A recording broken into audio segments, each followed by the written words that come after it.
Eh bien, bonjour à tous, bienvenue et merci de nous rejoindre pour cette keynote autour d'un sujet qui porte un nom bien laconique, la blockchain pour tous.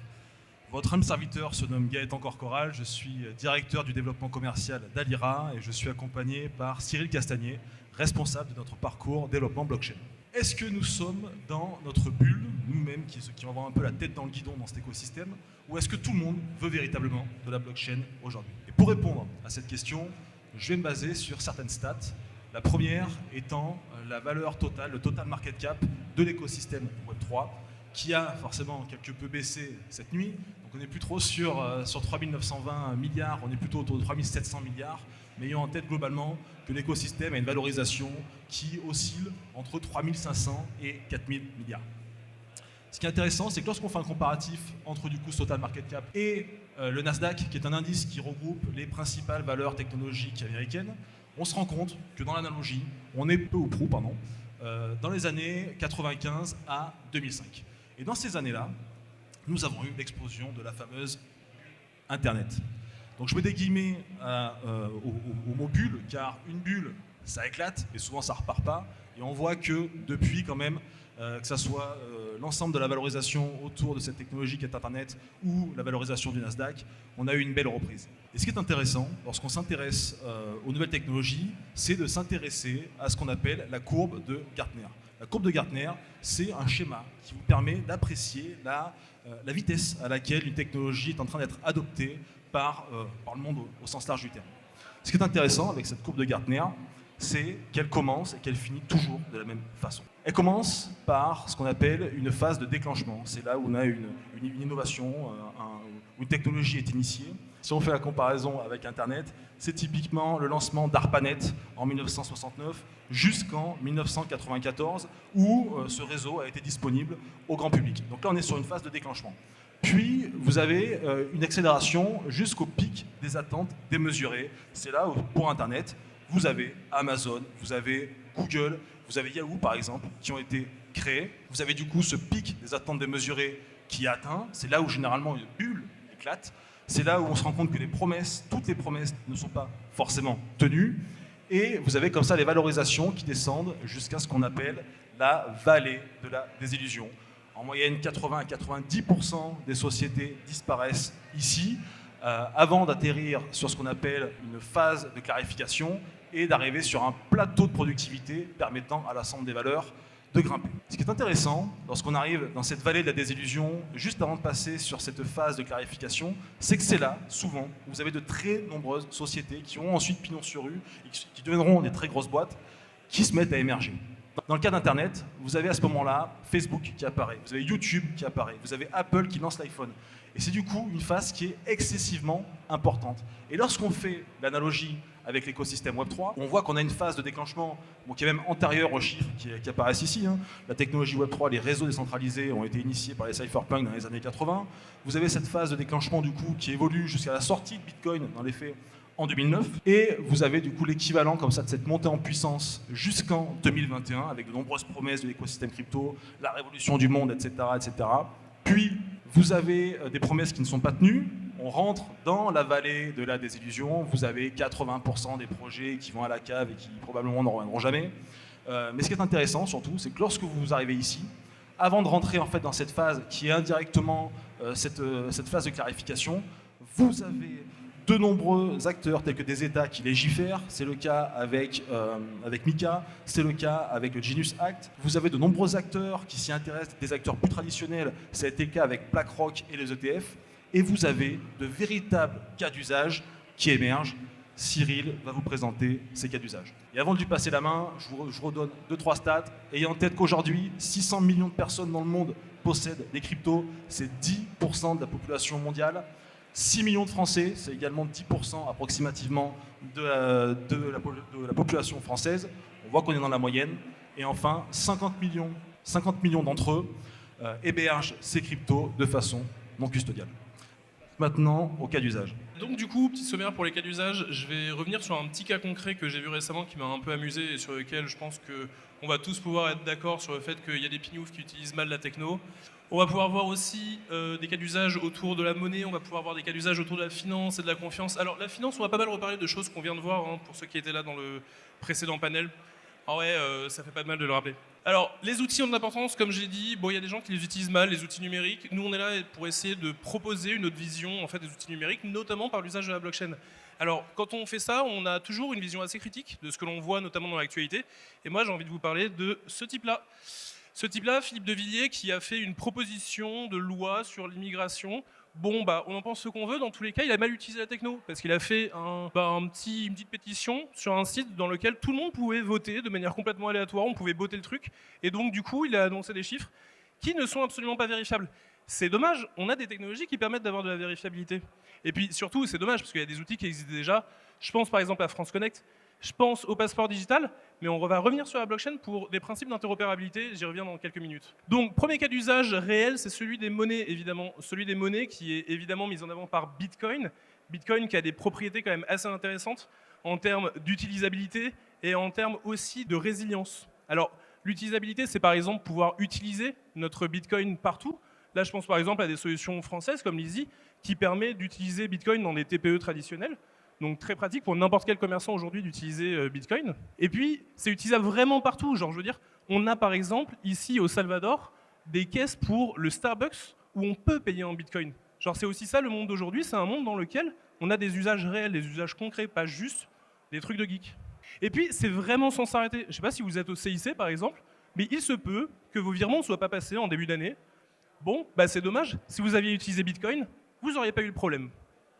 Et puis, ce qui est pas mal, c'est que Bitcoin, aujourd'hui, bah, c'est un outil qui est meilleur finalement que dollar sur plein d'aspects. En fait, il est extrêmement régulé, il est aussi avec peu de frais, et puis on en a un usage en trésorerie qui est intéressant.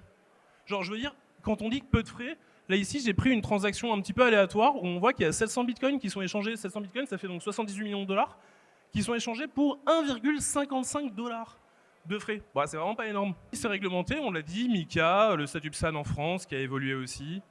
Et puis, face au dollar, on ne voit qu'une augmentation dans le temps long. Intéressant.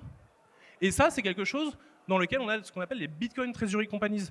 Ce sont des compagnies qui annoncent carrément leur trésorerie et qui disent, voilà, nous, on utilise le Bitcoin en tant qu'outil de trésorerie.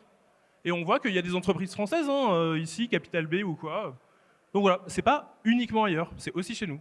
Et c'est le cas aussi pour l'Ether. Parce que oui, l'Ether, c'est aussi une monnaie. Si vous voulez, on peut se retrouver au stand pour en discuter. Mais c'est aussi une monnaie parce que elle est tout aussi transparente, tout aussi décentralisée que Bitcoin. Et puis, elle a aussi des variations qui sont proches de Bitcoin, toujours vers le haut par rapport au dollar. Et puis enfin, c'est aussi une monnaie qu'on peut utiliser en trésorerie. Là, ici, vous voyez, je mets entreparticuliers.com, entreprise française qui annonce publiquement détenir des Ethers en trésorerie. Donc voilà, l'Ether, c'est une monnaie, mais c'est aussi autre chose. C'est aussi l'infrastructure d'une nouvelle finance, dont on a discuté dans le panel tout à l'heure. Donc je vais aller peut-être un petit peu plus vite dessus, mais la financiarisation de la blockchain, c'est quelque chose d'extrêmement important aujourd'hui, évidemment, on ne peut pas passer à côté. Pour les idéaux cypherpunk, c'est pas forcément évident, mais quand même, on a de la tradition, on a de la TradFi qui rentre à l'intérieur de la blockchain. Là en haut, je vous ai mis une petite image du BIS. Le BIS, c'est le Bank of International Settlement, un truc comme ça. En gros, c'est la banque centrale des banques centrales, et qui fait tous les ans des papiers pour expliquer ce qui va être la trend de l'année. Et la Banque centrale des banques centrales explique que la tokenisation, c'est un passage obligé. Et puis c'est pareil, Swift veut utiliser la blockchain. On voit Robinhood qui met toutes ses actions en crypto, enfin en token, et qui décide de passer en dehors des systèmes traditionnels. Et puis, il y a quand même la modernité entre tradition et modernité, évidemment, puisqu'on a par exemple Visa ici qui nous fait un beau graphique, un beau dashboard sur les stablecoins. Le stablecoin, c'est évidemment le sujet de l'année. Un sujet sur lequel, en fait, ce qu'on se rend compte, c'est qu'il y a 1 milliard de transactions par mois sur les stablecoins. C'est énorme et ça ne fait que d'augmenter dans le temps long. Donc Visa, le grand Visa, eux aussi, ils monitorent ce qui se passe sur la blockchain. Vous n'êtes pas les seuls à vous intéresser à la blockchain, Visa aussi le fait. Et puis, évidemment, la blockchain, c'est la DeFi. Je vais pas faire un laïus dessus, mais c'est une évidence. La DeFi, aujourd'hui, pour beaucoup d'utilisateurs, c'est un outil qu'on utilise quasiment au quotidien pour beaucoup d'utilisateurs blockchain et sur lequel on voit que la valeur qui est stockée dessus ne fait que d'augmenter, comme évidemment la confiance. Et donc, du coup, la blockchain comme outil de confiance. Et là, on va parler de cas d'usage un petit peu différents. On a vu par exemple tout à l'heure des trucs d'immobilier passer. Typiquement, c'est ce genre de cas d'usage dont je veux parler. Premier cas d'usage, l'identité décentralisée. Je vais revenir un petit peu sur notre Philippe de Villiers. Philippe de Villiers, il a utilisé un outil qui est pas bon et qui n'est pas interopérable.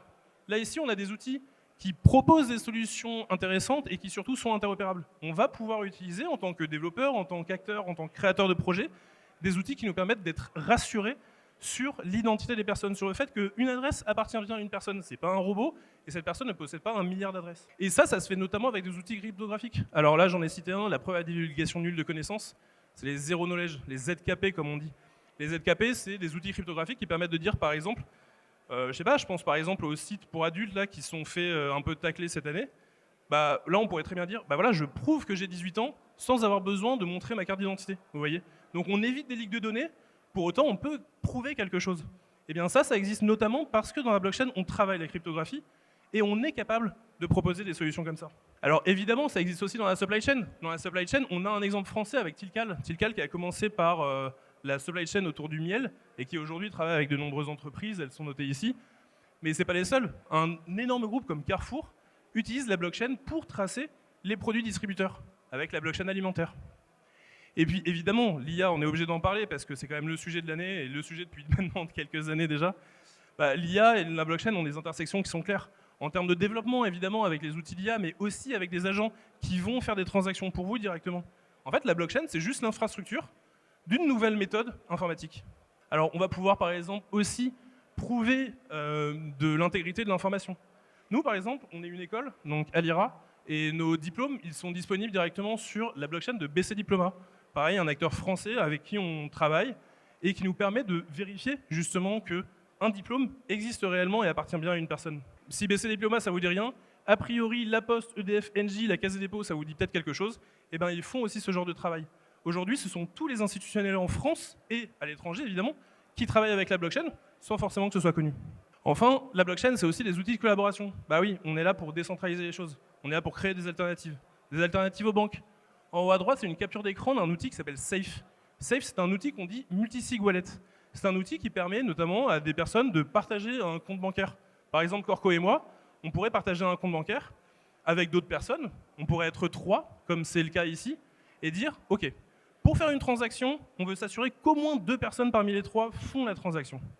Et ça permet tout simplement d'éviter plein de cas d'usage classiques. Le CEO qui part avec la caisse, le CTO qui part aussi avec la caisse. Là, ça, on l'évite avec typiquement le Safe. Enfin, en bas, on voit Fileverse. Fileverse, c'est une alternative à Google, une alternative décentralisée dans laquelle vous maîtrisez vos données, dans laquelle vous faites en sorte de ne pas avoir juste un seul serveur qui traîne et qui est capable de vous donner l'information.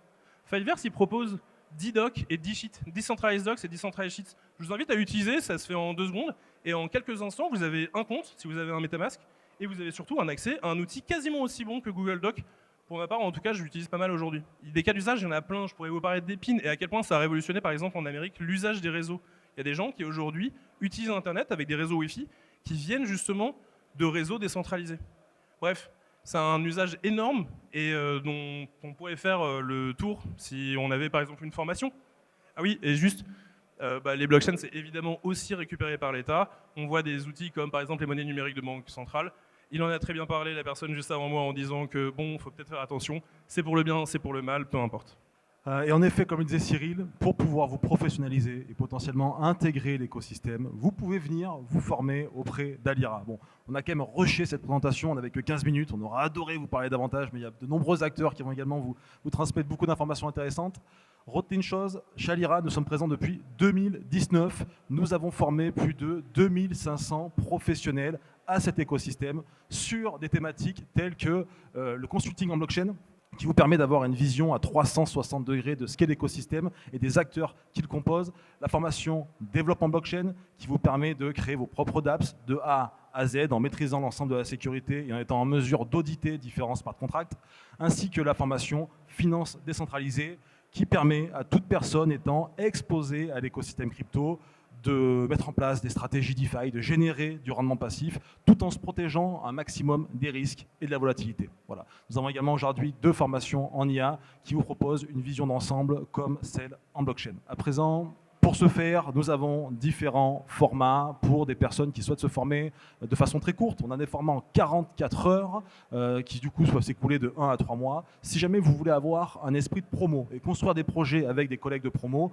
vous pouvez opter pour le format signature qu'on appelle le format session chez Alira qui se passe sur 120 heures et sur 3 mois. Et enfin, si vous voulez avoir un parcours complet tout en gagnant en flexibilité, vous avez le parcours premium qui lui s'écoule sur 144 heures et de 6 à 9 mois. Et si jamais, potentiellement, vous faites partie des sociétés qui souhaitaient acculturer vos salariés, on a de plus en plus aujourd'hui qui viennent vers nous, on a des ESN, des SS2I, des banques qui nous contactent dans ce sens-là. On a un format équipe qui permet en l'espace de 18 heures d'avoir des experts qui viennent vous parler de vos problématiques avec du coup un format sur mesure. Voilà, si jamais vous souhaitez échanger avec nous, notre stand est à l'entrée. J'espère que ça vous a plu et je vous souhaite une très bonne journée.